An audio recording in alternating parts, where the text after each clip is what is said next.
खुलुमबाय बड'लेण्ड पाब्लिक रादाब नायगिरि नोंथांमोनखौ बरायबाय। बङाइगाव जिल्लानि पन्चगावआव जाब्रबथाय जाथाय जादों। मोब्लिब लांनाय ताराव नांना ब्लाव ब्लाव जोंखांनो माइ जिगाब रोगानाय गंसे गारिया। पन्चगाव दखरापारा गामिनि लामा साजों लांनाय मोब्लिब ताराव नांना बे अर नांनाय जाथाया जानो मोनो। माइ जिगाब रोगानाय गारि नाम्बारा जादों AS26C 8801। गारि सालायग्रा शफिकुल इस्लामनि देहायाव अर नांदोंमोनब्लाबो जायगानि सुबुंफोरनि नाजानायाव अर खोमोरनो हायो।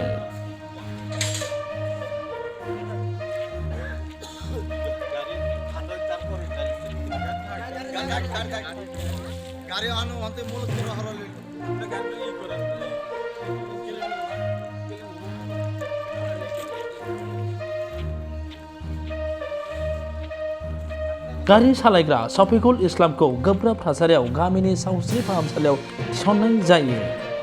मोब्लिब बिफाननि लोरबांथिनि थाखाय बे जाथाया जानो मोनो होननानै जायगानि सुबुंफ्रा अजद होदों।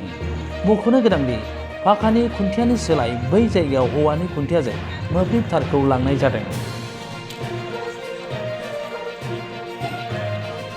बङाइगाव जिल्लानि पन्चगावआव मोब्लिब लांनाय ताराव नांनानै ब्लाव ब्लाव जोंखाङो माइ जिगाब रोगानाय गंसे गारिया।